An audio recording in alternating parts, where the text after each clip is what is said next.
मरकुस 10 उसकी 46 से 52 आयत तक हम पढ़ेंगे। वे यरीहो में आए और जब वो और उसके चेले और एक बड़ी भीड़ यरीहो से निकलती थी तो तिमाई का पुत्र बर तिमाई एक अंधा भिखारी सड़क के किनारे बैठा था। जब वह सुनकर कि यीशु नासरी है पुकार पुकार कर कहने लगा, हे दाऊद की संतान यीशु मुझ पे दया कर, तब बहुतों ने उसे डांटा कि चुप रहें, परंतु वह और भी पुकारने लगा, हे दाऊद की संतान मुझ पे दया कर। तब यीशु ने उठकर कहा, उसे बुलाओ, और लोगों ने उस अंधे को बुलाकर उससे कहा, ढाढ़स बांध, उठ, वह तुझे बुलाता है। तब वह कपड़ा फेंककर शीघ्र उठा और यीशु के पास आया। इस पर यीशु ने उससे कहा, तू क्या चाहता है कि मैं तेरे लिए करूं? अंधे ने उससे कहा, हे रब्बी, कि मैं देखने लगूं। यीशु ने उससे कहा, चला जा, तेरे विश्वास ने तुझे चंगा किया है। वह तुरंत देखने लगा और मार्ग में उसके पीछे हो लिया। अब अंधा जब परमेश्वर को पुकार रहा था कि परमेश्वर मुझ पे दया कर, मर्सी कर, दया कर, तो बाइबल कहती परमेश्वर ने थोड़ी देर इग्नोर करके उसको बुलाया और कहा, आ जा, और उसको चंगा किया। पंजाबी जी कुंडी कहते हैं, किथे कुंडी फसी, मैं तो दसदा किथे फसी। हालेलुया। अब सुनो ध्यान से।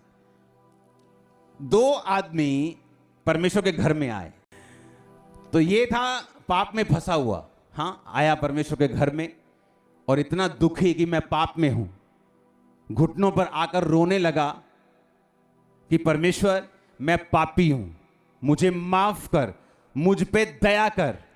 हां, और एक आदमी जो अच्छा था, कि अच्छा है, धर्मी है, टाइट देता है, प्रार्थना करता है, और वो भी परमेश्वर के घर में आया।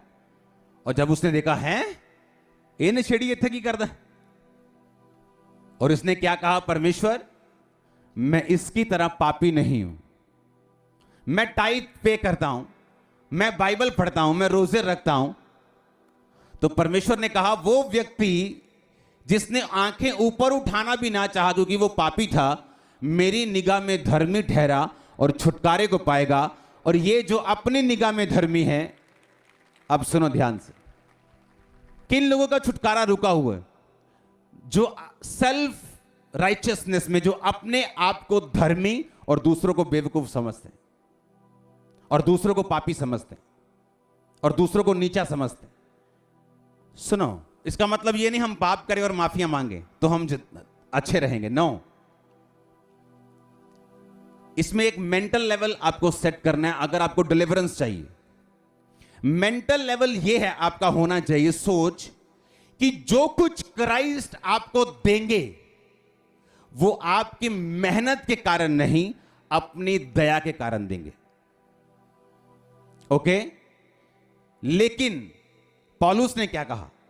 कहता, मैं सबसे अधिक कलीसियाओं को स्थापित करने वाला प्रेरित हूं, सबसे ज्यादा गैर भाषाओं को बोलने वाला प्रेरित हूं, सबसे ज्यादा प्रीच करने वाला, सब जगहों में पहुंचने वाला प्रेरित हूं। कहता है ये भी उसी का फजल है। जब आपका मेंटल लेवल सेट होता है, बाइबल कहती है अगर आप परमेश्वर से दया की पुकार नहीं करते हैं, आप जितने मर्जी धर्मी हो, आप छुटकारा नहीं पाते। मर्सी, दया मांगना खुदावंद से, यह एक ऐसी प्रेयर है, बाइबल में इसको दाऊद ने मांगा है, सैमसंग ने मांगा है, इसको पौलुस ने मांगा, पतरस ने मांगा है। और इसको मांगने से पहले अगर आपके दिमाग में है क्योंकि मैं 6 घंटे प्रार्थना करता हूं तो मुझे परमेश्वर की दया की जरूरत नहीं, तो यही सोच शमौन की तरह और इस धर्मी व्यक्ति की तरह हमारे छुटकारे को रोक के रखती है। हम प्रार्थना करने से हटेंगे नहीं और लगातार करेंगे, मेहनत लगातार करेंगे, रोजे रखेंगे, पर इस बात का ध्यान रखते हुए कि ये सब कुछ जो हम मांग रहे हैं मिलेगा तो परमेश्वर की दया से, मर्सी से, कि परमेश्वर मुझ पे दया कर। हालेलुया। और इसी वजह से जब आप मर्सी पे डिपेंड करते हैं, दया पे डिपेंड हो जाते हैं कि हे परमेश्वर, हे दाऊद के पुत्र, मुझ पर दया कर, उसने कहा। और बाइबल कहती है जब भी परमेश्वर से आप दया को मांगेंगे, बाइबल कहती है परमेश्वर टूटे हुए और पिसे हुए दिल को तुच्छ नहीं जानता। आमीन। कितने समझ रहे हैं इस बात को कि मैं अगर प्रेयर में हूं, आप अगर प्रेयर में हैं, आपकी जेठानी की प्रेयर 30 मिनट है या उसकी 25 मिनट है या उसकी 20-15 मिनट है, आप उसको पापी मत गिने और अपने आप को धर्मी मत गिने, क्योंकि आपको यह मालूम होना चाहिए कि जो कुछ भी मुझे मिला और मिलेगा वो किसकी दया से मिलेगा? प्रभु की दया से। सोच ये होनी चाहिए। हमें मालूम है मांगो तो दिया जाएगा, मेहनत करेंगे तो फल आएगा, मसीह में की गई मेहनत कभी व्यर्थ नहीं जाती। लेकिन जो पॉइंट मैं कह रहा हूं वो ये है कि हमारे मन में ये बात फिक्स होनी चाहिए कि मुझे परमेश्वर की दया चाहिए। मेरी मेहनत मैं करता रहूंगा, करती रहूंगी, लेकिन अपने दिमाग में इस मेहनत के कारण मैं घमंडी या सेल्फ राइचियसनेस में, स्वयं की धार्मिकता में मैं नहीं जाऊंगा कि जिसमें मैं अपने आप को धर्मी और दूसरों को पापी समझूं। है वो धर्मी था, टाइट देता था, विश्वास करता था, प्रार्थना करता था, रोजे रखता था, है वो धर्मी था। लेकिन जब आपके धर्म के काम कि मैं प्रेयरफुल हूं, मैं पवित्रताई में हूं, मैं प्रार्थना में हूं, मैं रोजा रखता हूं, मैं अपना 20% देता हूं 10 की बजाय, लेकिन अगर ये चीजें आपके अंदर फिट हो गई तो परमेश्वर ऐसा सोचता है कि इसको ये लगता है कि इसी की मेहनत के कारण ये सब कुछ ले रहे, तो कई बार छुटकारे को रोक के रखता है जब तक आपको रियलाइज ना हो कि जो कुछ मैं कर भी रहा हूं उसकी मेहनत उसके फजल से कर रहा हूं।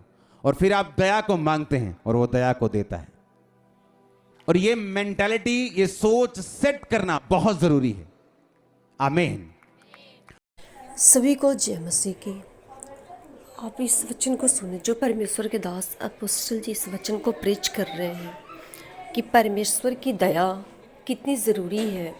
जब तक परमेश्वर की दया आपके लाइफ में, आपके जीवन में नहीं होती, तब तक आप छुटकारा नहीं पा सकते।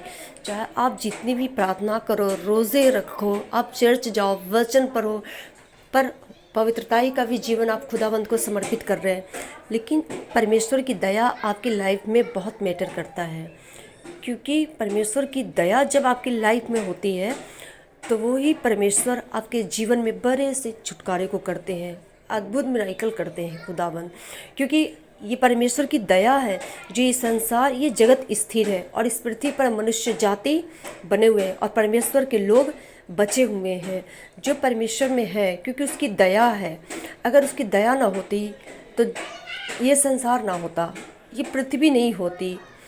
खुदावंद आपके लाइफ में है और परमेश्वर आपके जीवन में बड़े अद्भुत छुटकारे को कर रहे हैं।